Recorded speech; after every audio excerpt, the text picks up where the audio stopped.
শ্ৰদ্ধেয় শিক্ষক শিক্ষয়িত্ৰীসকল আপোনালোকক স্বাগতম জনাইছোঁ SRB Assam Tech ইউটিউব চেনেলত। বন্ধুসকল NISৰ অফিচিয়েল ৱেবছাইটত আপোনালোকৰ হায়াৰ ছেকেণ্ডেৰী মাৰ্কছৰ ৰিগাৰ্ডিং এটা নতুন আপডেট আহিছে আৰু ইয়াত উল্লেখ কৰিছে আপোনালোকক কিছুমান ডকুমেণ্টছ ছাবমিট কৰিবলৈ।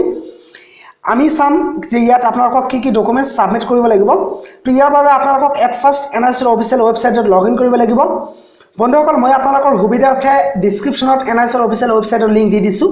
আপোনালোকে লিংকত গৈ ক্লিক কৰি পোনপটীয়াকৈ NISৰ অফিচিয়েল ৱেবছাইট অপেন কৰি ল'ব পাৰিব। অপেন কৰাৰ পাছত আপোনালোকে যেতিয়া অকণমান ওপৰত স্ক্ৰল কৰিব, স্ক্ৰল কৰাৰ পাছত চাওক ইয়াত 4 নম্বৰ যিটো লানি আছে, ইয়াত 4 নম্বৰ লানি 1 নম্বৰ ইয়াত উল্লেখ কৰিছে online updation of the marks for class 12 improvement. তো আপোনালোকে কি কৰিব, চিম্পলি এই লিংকটোত ক্লিক কৰি দিব। ক্লিক কৰাৰ পাছত চাওক এনেকুৱা এটা পেজ অপেন হ'ব, এনেকুৱা এটা পেজ খোল খাব। খোল খোৱাৰ পাছত চাওক ইয়াত কি কথা উল্লেখ কৰিছে, ইণ্টাৰ ইয়ৰ DLED এনৰলমেণ্ট নাম্বাৰ। তো আপোনালোকৰ এনৰলমেণ্ট নাম্বাৰটো আছে, আপোনালোকে কি কৰিব, ইয়াত আপোনালোকৰ DLEDৰ এনৰলমেণ্ট নাম্বাৰটো দিব। মানে ইফালে সফালে চাওক বক্স এটা দিয়া আছে, বক্সত দি দিব। তাৰপিছত উল্লেখ কৰিছে ইয়াত Aadhaar number, voter ID provided at the time of registration. আপোনালোকে ৰেজিষ্ট্ৰেশ্যনৰ সময়ত যদি আধাৰ নাম্বাৰ ইউজ কৰিছে তেতিয়াহ'লে আপোনালোকক দিব লাগিব এইটো বক্সত আধাৰ নাম্বাৰ।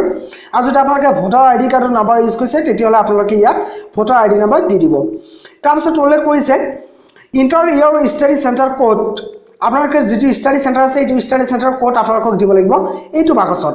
যিহেতু এই ষ্টাডি চেণ্টাৰৰ কোড কিমান নাজানে সিহঁতক মই জনাব বিচাৰিছোঁ যে আপোনালোকৰ NISৰ যিটো আইডেণ্টি কাৰ্ড আছে, আইডেণ্টি কাৰ্ডত আপোনালোকে ষ্টাডি চেণ্টাৰৰ কোডটো চাব পাৰিব। লগতে আপোনালোকে যেতিয়া আপোনালোকৰ এছাইনমেণ্ট SBI জমা কৰিছিলে সেই সময়ত আপোনালোকে ষ্টাডি চেণ্টাৰৰ কোড ইউজ কৰিছিলে। তো তাৰ পৰা আপোনালোকে ওলাই লৈ ইয়াত আপোনালোকক দিব লাগিব আপোনালোকৰ ষ্টাডি চেণ্টাৰ কোডটো, ইয়াত দি দিব আপোনালোকে। তাৰপিছত কি কৰিব, আপোনালোকে ইয়াত লগ ইনত ক্লিক কৰি দিব। লগ ইনত ক্লিক কৰাৰ পাছত আপোনালোকৰ সন্মুখত আন এটা পেজ খোল খাব। আৰু খোল খোলাৰ পাছত চাওক ইয়াত আপোনালোকক কি কি কৰিব লাগিব, তলত ধুনীয়াকৈ ইয়াত ইনষ্ট্ৰাকশ্যন দিয়া আছে। তো মই আপোনালোকক জনাবলৈ চেষ্টা কৰিম সহজ ভাষাত। তো প্ৰথমতে কি কৈছে চাওক, এনৰলমেণ্ট নম্বৰ অফ ক্লাছ 12। 1 নম্বৰত আপোনালোকক দিব লাগিব এনৰলমেণ্ট নম্বৰ অফ ক্লাছ 12।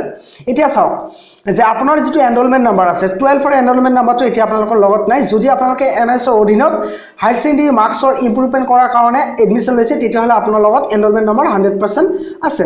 তো আপোনালোকে কি কৰিব, 1 নম্বৰত এনৰলমেণ্ট নম্বৰ দিব, হায়াৰ ছেকেণ্ডেৰী এনৰলমেণ্ট নম্বৰ দিব, আপোনাৰ DLED নহয়, হায়াৰ ছেকেণ্ডেৰী এনৰলমেণ্ট নম্বৰটো দি দিব। তাৰপিছত 2 নম্বৰত চাওক কি কৈছে, board from where improvement 12 has been done. আপোনালোকৰ বৰ্ডৰ নাম দিব লাগিব যে যি ঠাইত যি বৰ্ডৰ আণ্ডাৰত আপোনালোকে হায়াৰ ছেকেণ্ডেৰী কমপ্লিট কৰিছে সেই বৰ্ডৰ আপোনালোকে নাম ইয়াত দিব লাগিব। মানে 2 নম্বৰ যিটো অপশ্যন থাকিব সেই 2 নম্বৰ অপশ্যনত আপোনালোকক বৰ্ডৰ নাম দিব লাগিব। ইয়াত উল্লেখ কৰি দিছে board from where you improvement 12 has been done, যে আপোনালোকে হায়াৰ ছেকেণ্ডেৰীত মাৰ্কছ ইম্প্ৰুভমেণ্ট কৰাৰ কাৰণে আপুনি যি কোনটো বৰ্ডৰ আণ্ডাৰত আপোনালোকে এডমিশ্যন লৈছে। এতিয়া এনেকুৱা নহয় যে সকলোৱে NISৰ অধীনতহে হায়াৰ ছেকেণ্ডেৰী মাৰ্কছ ইম্প্ৰুভমেণ্ট কৰাৰ কাৰণে এডমিশ্যন লৈছে, এনেকুৱা নহয়। যিহেতু NISৰ অধীনত নোলায় সিহঁতে বেলেগ কিবা ঠাইত লৈছে, কোনটো বৰ্ডৰ আণ্ডাৰত লৈছে আপোনালোকক দিব লাগিব ইয়াত সেইটো বৰ্ডৰ নাম ইয়াত দিব লাগিব। তাৰপিছত 3 নম্বৰত উল্লেখ কৰিছে চাওক ইয়াত আপডেটেড ক্লাছ 12%, যে আপোনালোকৰ ক্লাছ 12ৰ পাৰ্চেণ্ট কিমান আছিল আপোনালোকক ইয়াত দিব লাগিব। মানে 3 নম্বৰ অপশ্যনত দিব লাগিব 12ৰ পাৰ্চেণ্ট আপোনালোকক দিব লাগিব, বেলেগৰ নহয়। 4 নম্বৰত ইয়াত উল্লেখ কৰিছে চাওক you have to upload scan copy in JPG format of previous marksheet of class 12। যে আপোনালোকে এইটো ভালদৰে বুজিবলৈ চেষ্টা কৰিব অকণমান, যে আপোনালোকে ইম্প্ৰুভমেণ্ট কৰাৰ পাছত যিটো পাৰ্চেণ্ট আছিল সেইটো নহয়, যে আপুনি যেতিয়া মেট্ৰিক পাছ কৰিছে তাৰপিছত হায়াৰ ছেকেণ্ডেৰী পাছ কৰিছে সেই সময়ত আপোনাৰ হায়াৰ ছেকেণ্ডেৰীত মাৰ্কছ কিমান আছিল এই মাৰ্কছটো আপোনালোকক দিব লাগিব 4 নম্বৰ অপশ্যনত। ইয়াত উল্লেখ কৰিছে যে আপোনালোকক JPG ফৰ্মেটত আপোনালোকক এটা স্কেন কপি আপলোড কৰি দিব লাগিব। তাৰপিছত চাওক ইয়াত 5 নম্বৰ যিটো অপশ্যন আছে চাওক you have to upload scan copy in JPG format of current marksheet of class 12। এতিয়া আপোনালোকৰ যিটো কাৰেণ্ট মাৰ্কশ্বিট আছে আপুনি ইম্প্ৰুভমেণ্ট কৰাৰ পাছত যিটো মাৰ্কশ্বিট আপোনালোকে পাইছে সেই মাৰ্কশ্বিটটো আপোনালোকক আপডেট কৰিব লাগিব NISৰ অফিচিয়েল ৱেবছাইটৰ যোগেদি। 5 নম্বৰ যিটো আপোনালোকে অপশ্যন পাব আৰু JPG ফৰ্মেটত হ'ব লাগিব। তাৰপিছত চাওক কৈছে ইয়াত কি কৈছে, if you fulfil the criteria then you are not required the upload your qualification. যদি আপোনালোকৰ হায়াৰ ছেকেণ্ডেৰীত 50% মাৰ্কছ আছে জেনেৰেল কেটেগৰীসকলৰ বাবে আৰু বাকী যিবোৰ কেটেগৰী আছে SC ST OBC MOBC এওঁলোকৰ যদি 45% মাৰ্কছ আছে তেতিয়াহ'লে আপোনালোকক কোনো ধৰণৰ ডকুমেণ্টছ ছাবমিট কৰিব নালাগে। যদি আপুনি ইম্প্ৰুভমেণ্ট কৰিছে তেতিয়াহ'লেহে আপুনি ছাবমিট কৰিব।